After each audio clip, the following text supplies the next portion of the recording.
Y eso está basado en la actitud de la conciencia hacia el objeto.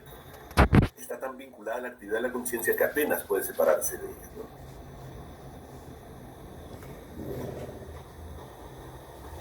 Es una actividad direccional de la mente. Su definición en términos de objetivo no es importante. La atención fluctúa, ¿no? Por ejemplo, ahorita ustedes están fatigados, cansados, somnolientos, aburridos. Es comprensible, estoy tratando de hacer chistes tontos ¿no? Para despertar su atención. La atención disminuye, ¿no? La atención disminuye, es inevitable. El cansancio, la fatiga, el aburrimiento. Lo que habíamos mencionado alguna vez, ¿no? La diferencia entre el pensador de Rodin, ¿no? El pensador de Rodin que está ensimismado en sus contenidos interiores, y este individuo que mira a lo lejos, ¿no? Ya la atención puede darse tanto a los contenidos psíquicos como extrapsíquicos.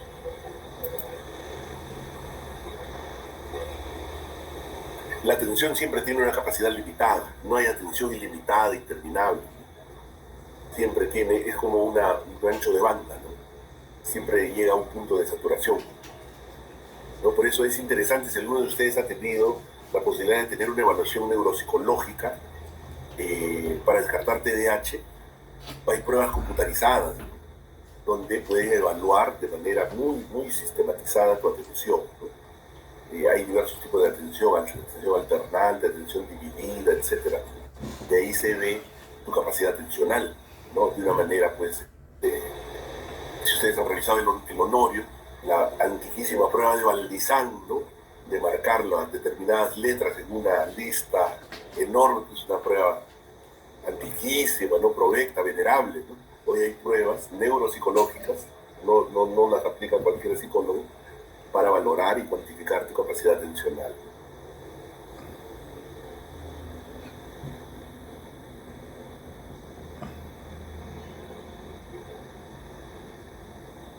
Para eso nos sirve la atención.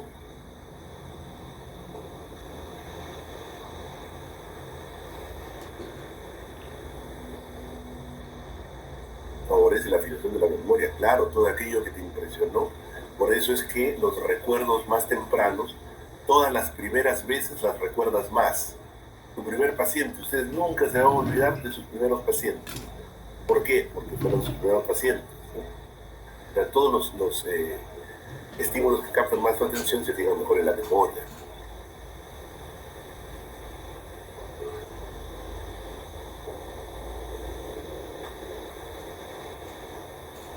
Como hemos visto o insinuado, la atención tiene una serie de bases cerebrales difusas, desde la sustancia reticular activadora ascendente, pero tiene que ver con muchas actividades de la corteza prefrontal, que es la corteza ejecutiva, ¿no? La que te permite estandarizar procesos en el tiempo, ¿no? Planificar, ¿qué implica planificar? Proyectarte al futuro y concentrarte en determinadas áreas. Este es un experimento, a ver si capta.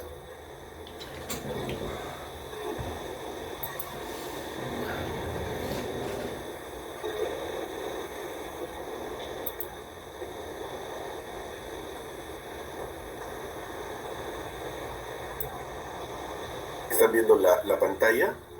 Sí. Sí, doctor. ¿Se escucha? Sí, ¿no? Ya. A ver, detengamos, retrocedamos. Mire, para que lo vea, ¿ya?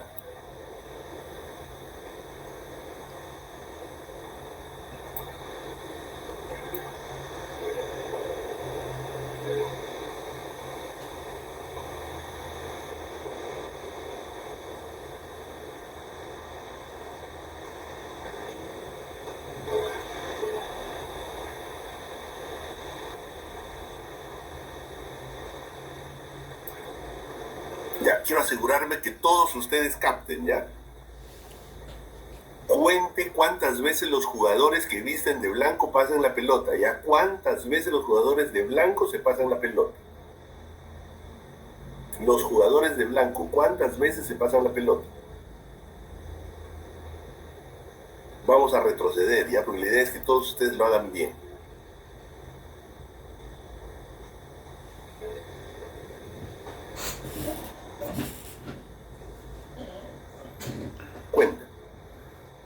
los de blanco.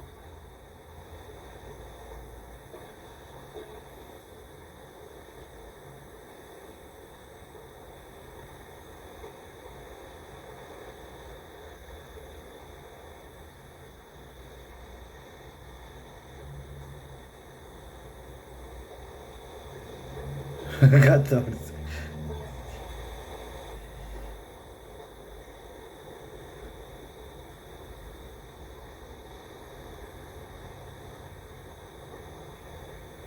¿Vieron al gorila? Sí. ¿Vieron al gorila? Sí. Sí, doctor. Muy bien, sigamos con eso entonces. Para la gente que no ha visto o oído un video como este anteriormente, cerca de la mitad omiten al gorila. Si sabías acerca del gorila, probablemente lo viste. Pero aquí hay algo que sí no vieron.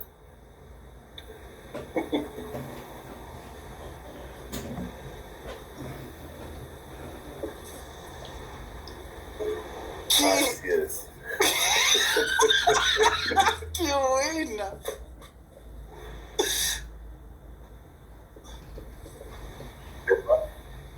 Y la cortina cambia de color. Eso no se dieron cuenta. Eso. Así es. Cuando estás concentrado en el gorila, omites tu atención de otros eventos. Esa es la ilusión de los jugadores de baloncesto.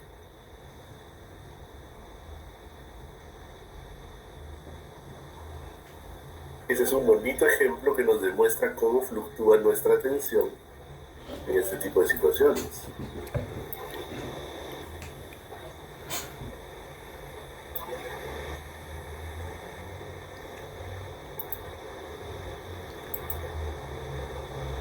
Por ejemplo, la mayoría de ustedes, sí, yo lo vi al gorila, a mi atención, ¿no? Sin embargo, eso demuestra que cuando estás pendiente de determinado contenido, el otro simplemente desaparece. ¿No? No viste cuando se fue uno de los jugadores y cuando cambió de color la cortina. ¿No? Ese es un ejemplo clarísimo de cómo nuestra atención es frágil. Es frágil, es lábil. ¿No? Es muy susceptible de distracciones, distraibilidades, olvidos, pasados por alto, etcétera, ¿no? Esto tiene importancia, por ejemplo, en medicina forense, en psiquiatría forense, cuando se trata de reconocer a un sospechoso, ¿no? La memoria, la atención, pues, son sugestionables, son frágiles, son inducibles, etcétera, ¿no? Por ejemplo, usted dice, a mí me hablabas hace 10, yo le he visto al gorila y al otro que salió del juego, y cuando la cortina cambió de color, no lo habían visto. Es un experimento, les invito a que revisen, hay muchos temas sobre atención, y estos son fenómenos pues muy sutiles, muy finos, ¿no? Y a veces podemos pasarlos por alto, pero la idea es que los tengamos fijos para que nuestro aprendizaje sea llevado de la mejor manera. Vamos.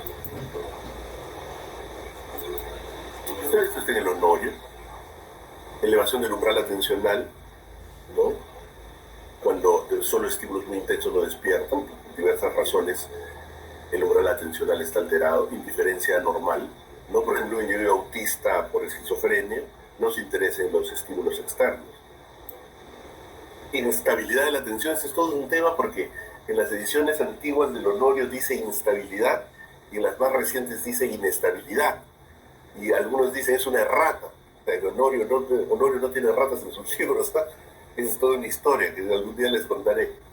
En realidad, si ustedes buscan en el diccionario de la lengua española, instabilidad e inestabilidad es lo mismo, ¿no? Instabilidad de la atención, ¿qué es finalmente? La distraibilidad, ¿no? Impotencia para concentrar y mantener la mente en un objeto. Se dirige superficialmente a cada estímulo emergente. ¿Qué pacientes ha visto usted con esta característica, doctor Jara? Maníacos. Maníacos, correcto. La distraibilidad del maníaco es enorme, pues, ¿no? Es desquiciante. Entra un sonido, entra una persona, algo capta su atención se dirige de un estímulo al otro de manera continua, interminable, infatigable, ¿no? Instabilidad de la atención es lo que más conocemos como distraibilidad, ¿no? Y la fácil fatiga de la atención y la hipermetamorfosis o hiperprosexia que podemos ver en alucinaciones enestopáticas, ¿no? Es una propensión forzada a tomar conocimiento y prestar atención a sensaciones, a veces de un solo órgano con desasosiego. O sea, la hiperprosexia no es una concentración normal, es una concentración patológica, ¿no? El individuo no puede dejar de prestar atención a determinados contenidos anormales.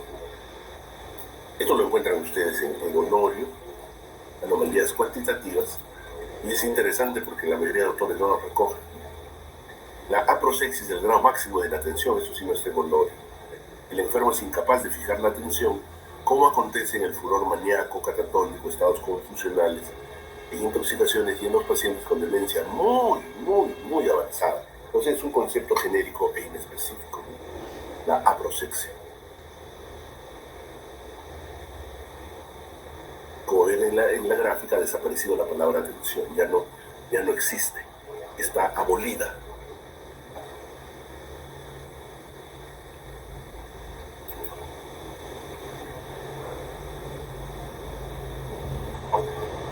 La hiperprosexia, también denominada hipervigilancia, es la hiperatención sobre un estímulo determinado y que impide responder ante otros estímulos, por ejemplo el pánico. El paciente tiende a atender cualquier mínimo cambio fisiológico en su organismo con un sesgo a la adjudicación de amenaza. Es una concentración patológica en el síntoma, como mencionábamos en la senestopatía. ¿No? El individuo no puede dejar de atender su senestopatía. En el pánico también, ¿no? Está pendiente, vigilante de cualquier mínimo achaque, por ejemplo en el área torácica, ¿no? Y lo interpreta muy sesgadamente como la posibilidad de que eso sea aviso de un infarto, ¿no? Un aneurisma, un paro cardíaco, una cosa pues catastrófica.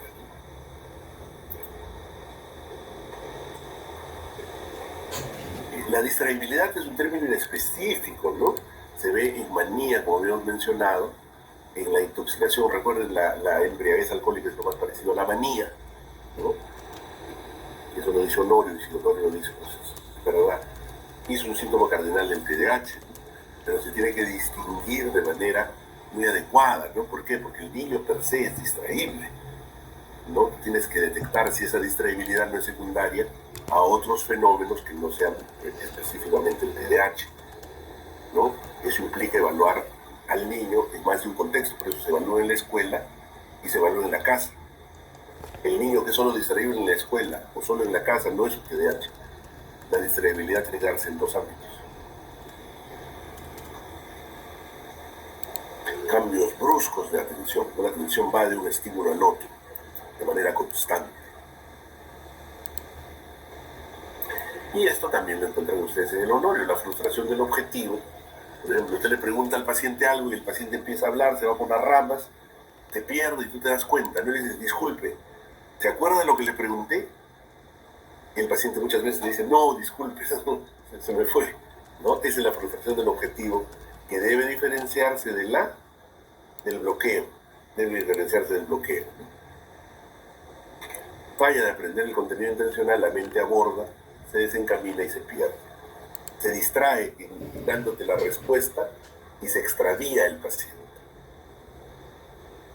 La perplejidad normal, que como hemos visto, junto con el sentimiento de extrañeza, se pueden encontrar frecuentemente en la despersonalización.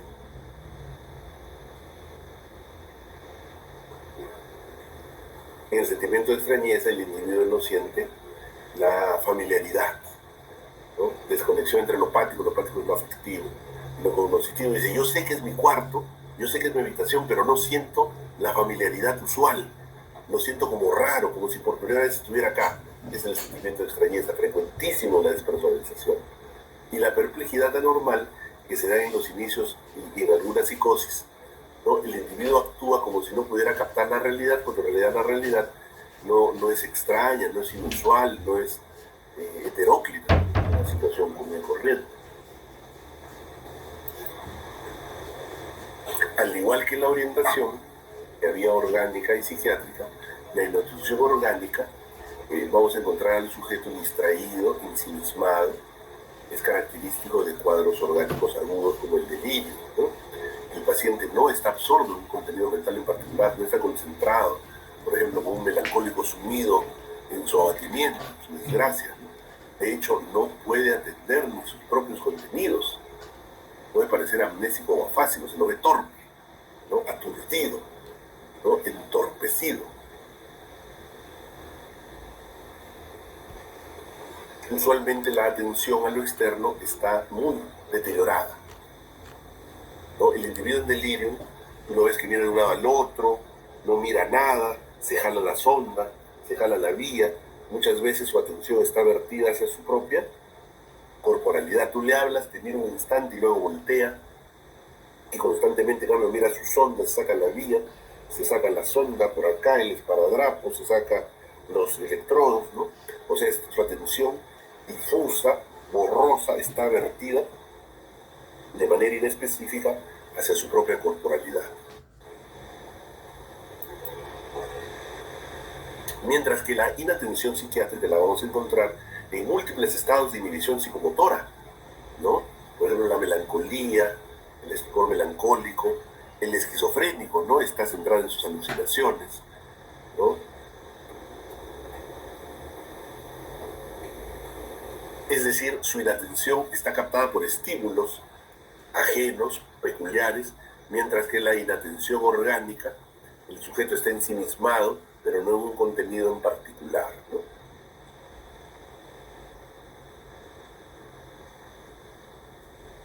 Aquí dice no confundir con distraibilidad o instabilidad de la atención, porque en la distraibilidad o instabilidad de la atención va de un lado al otro, ¿no? En cambio, hay un pedacito de atención a cada estímulo.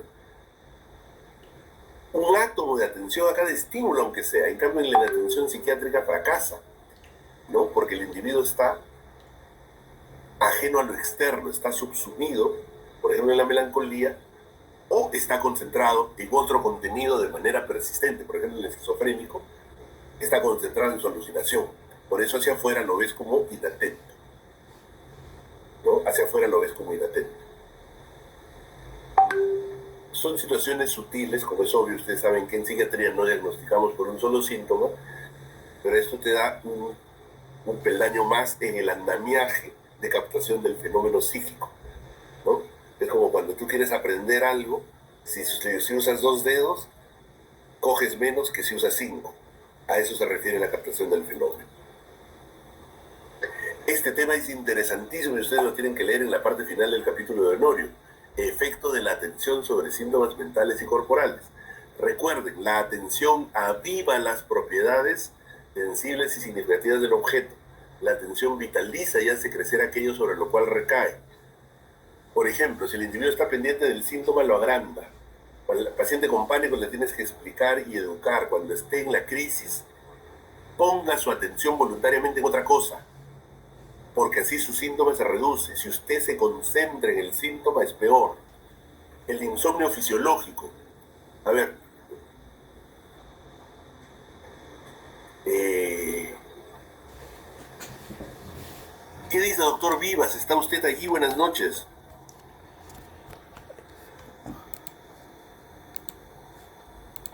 El doctor Vivas ya está dedicado a la oración, seguramente, a la hora de la noche. Ya no le podemos perturbar. Está orando, doctor. Ya es.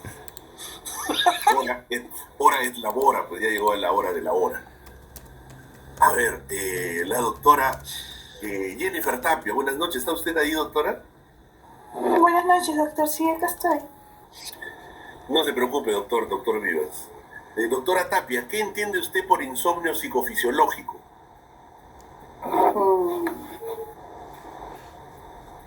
No estoy muy segura, doctor, de insomnio sí, y psicofisiológico no.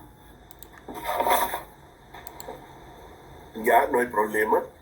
A ver, ¿qué dice la doctora Calero? Buenas noches. ¿Está usted ahí o ya está también orando? Buenas noches, doctor. Dijo insomnio Insomnio psicofisiológico. psicofisiológico, que es una causa importantísima del insomnio. Es después o por encima del insomnio secundario a causas psiquiátricas, el más frecuente que vamos a ver en la práctica. ¿No estaría asociado, doctora, a enfermedades médicas?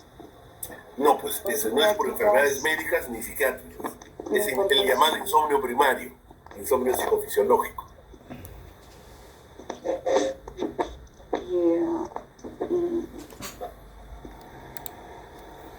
Bueno,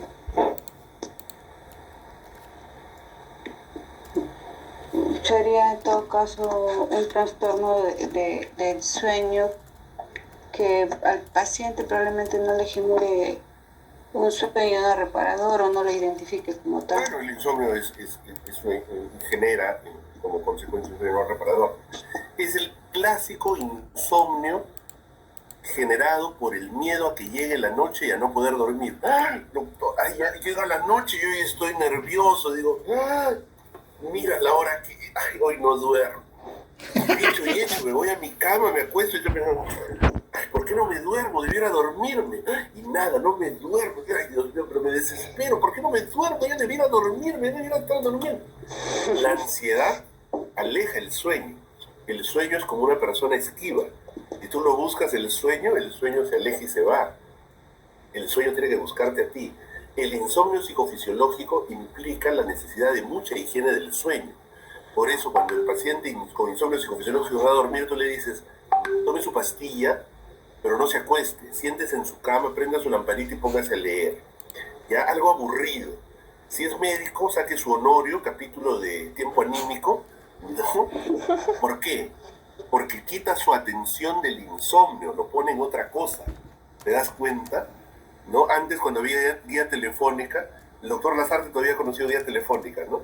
Le decías, agarre su guía telefónica y póngase a leer su guía telefónica. O sea, quite su atención de lo que le genera ansiedad. ¿Por qué? Porque cuando tú pones tu atención en el insomnio, lo agrandas esa ansiedad. Esa es la idea, ese es el mensaje de este tema, ¿no? Y eso ustedes lo tienen que revisar. Claro, Honorio lo dice en un lenguaje un poco alambicado, pero ese es el punto. ¿No?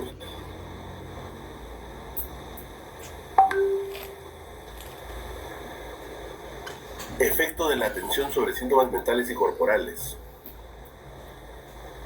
Insomnio psicofisiológico, trastornos de ansiedad en el pánico, por ejemplo, ¿no?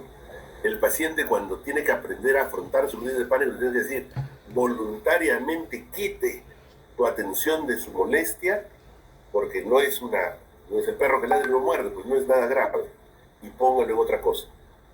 Eso lo ayuda, porque la atención agranda el síntoma siempre. Por eso, cuando tú le dices a un paciente, váyase de paseo, distráigase, dice, gracias, doctor, me he sentido mejor. ¿Por qué? Porque he estado atento a los atractivos turísticos, a las novedades, ¿no? No está pendiente de sus síntomas. Recuerden, la atención agranda el síntoma. Y tú lo que quieres es empequeñecerlo, disminuirlo, achicarlo, ¿no? Y en estos temas de desempeño sexual es también un tema frecuentísimo, ¿no? Una viñeta, ¿no? El muchacho joven se va a tener intimidad con una amiga, dice, ¿no? Pero está cansado, ¿no? Ha estado de guardia, o ha bebido y no logra la erección. Y la amiga le hace una broma, según ella, y le dice, ay, no se te para, le dice, uy, el muchacho se abochorna, se paltea, se acompleja. Y en actos posteriores está pendiente de ver si logra la erección. Y como está pendiente de ver si logra la erección o no, ¿qué sucede? No la logra, pues, porque está pendiente de un acto que debe ser espontáneo, que debe ser natural, ¿no? Ese es un tema frecuentísimo y por eso que el laboratorio Pfizer es el más grande del mundo, no por la vacuna COVID, es por el Viagra, ¿no? ¿Qué haría usted, por ejemplo, doctor Cruz, usted como sexólogo aficionado, con ese paciente? Y va a ver en la consulta que no es una cosa inusual, ¿no? Dice, doctor, me quedé acomplejado porque me hicieron una broma, porque yo no podía tener la erección, y en situaciones posteriores estoy pendiente de ver si logro o no la erección, y lamentablemente eso no pasa y estoy pues muy abrumado, muy fastidiado. ¿Qué diría usted, doctor Cruz? Bueno, habría que explicarle, ¿no? La situación, el hecho de que es un ciclo, digamos, que se va a repetir si es que sigue con esa preocupación. O sea, lo condena, le dice, ya fuiste, estás preocupado, te va a seguir pasando, le dice. Ya, pero le dice, doctor, yo he venido para que me dé una solución, le dice el paciente. Bueno, de alguna manera habría que tratar de decirle, ¿no? Y que piense Claro, porque si usted aplica esto, usted le diría, no piense en eso. Pero la mente es bien traicionera. Por ejemplo, si yo les digo, no piensen en la palabra silla, ¿qué va a pasar en su mente? Van a pensar en la palabra silla. Si yo te digo, no pienses en la palabra blanco, ¿qué va a pasar en tu mente? Vas a pensar en la palabra blanco, ¿no? Entonces, si tú le dices, no piense en su erección, doctor, disculpe, ¿en qué voy a pensar si estoy a punto de tener actividad sexual, no? Claro. A ver, ¿qué dice el doctor Casma, que también es un aficionado a la sexología? ¿Qué hace usted en este caso? Bueno, aparte de quizás psicoterapia, ¿no? También sugerirle... Muy bien. ¿Qué psicoterapia le recomienda usted al paciente? DBT, cognitivo-conductual, AT, gestal, baileterapia. ¿Qué terapia le hacemos al paciente? Porque la palabra terapia es bien socorrida, no necesita terapia, ¿no? Supongo que la cognitivo-conductual. Ya, o sea que después del costo de la terapia es, ¿no? En nuestro país la terapia sexológica como tal es infrecuente, ¿eh? Ese Boston Medical Group es solo para que te den pastillas, en realidad ahí no hay terapia. Ya, la solución simple, efectiva, segura y eficaz es el uso del sildenafilo. ¿Por qué? Porque el individuo va a romper el círculo vicioso de su inseguridad, ¿no? Por eso es que el sildenafilo ha hecho a Pfizer el laboratorio más poderoso del mundo desde los años 90, porque se asume que el varón es una máquina de tener erecciones, ¿no? Pero no es verdad. Los varones también tenemos jaqueca, también estamos cansados, también necesitamos cariño y detalles, ¿no? O sea, no es cierto pues que el varón es una máquina eréctil. Entonces, cuando el varón, porque el varón es profundamente inseguro de su sexualidad en realidad, ¿no? Cuando el varón siente una erección notable, adecuada, poderosa, recupera su confianza, o sea, rompes ese círculo de autoobservación de su fracaso que lleva a miedo y que lleva nuevamente a disfunción eréctil, autoobservación, miedo, disfunción eréctil, ¿no? Claro, tienes que clarificarle porque los peruanos son muy paranoides y temen, así como temen volverse dependientes a la benzodiazepina, temen volverse dependientes al Viagra. Y no es así, eso se lo puedo asegurar porque la bibliografía lo asegura, pues no es clarísimo que no es verdad, nadie se vuelve dependiente del Viagra, ¿no? Entonces ustedes tienen que saber manejar. ¿De cuánto es el sildenafilo, doctor Vivas? ¿Miligramos? Hay de 100, de 50 y de 25. Doctor Jara, ¿el tadalafilo de cuánto es? Yo sé que usted nunca lo ha usado, pero sus conocimientos bibliográficos. 10. 20. Hay de 5, pero ese se usa en hipertensión pulmonar primaria.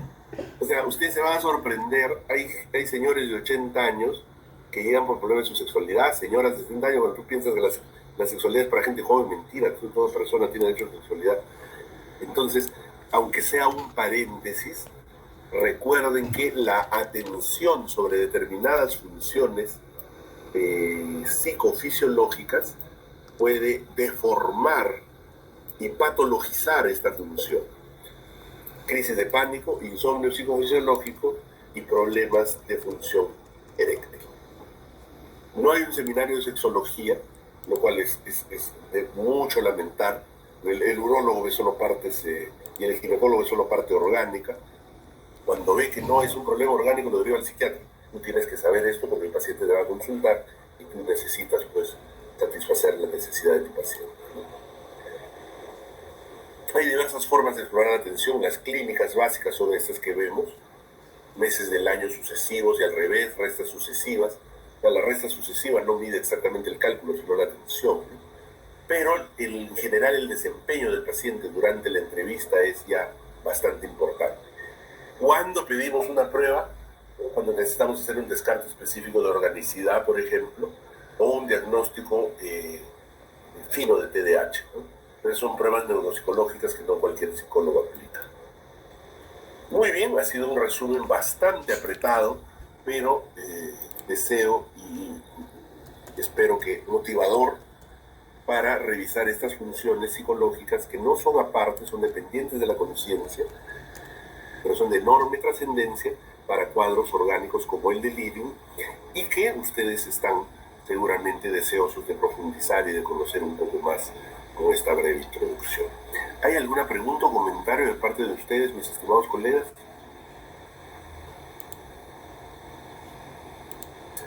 Si no es así, les agradezco mucho su compañía. Ha sido un placer compartir este momento con ustedes. Nos vemos el próximo jueves. El próximo jueves tengo también guardia diurna. Ojalá podamos reunirnos en horas de la noche. Yo sé que el horario no es el mejor, pero es para cumplir con la responsabilidad de avanzar con nuestro gran seminario bailaje de psicopatología, como hemos quedado, ¿ya? Muy buenas noches, que descansen. Gracias, Hasta cualquier doctor. otro momento. Muchas gracias, doctor. Gracias, doctor. Hasta luego. Gracias a ustedes. Gracias, doctor. Hasta luego.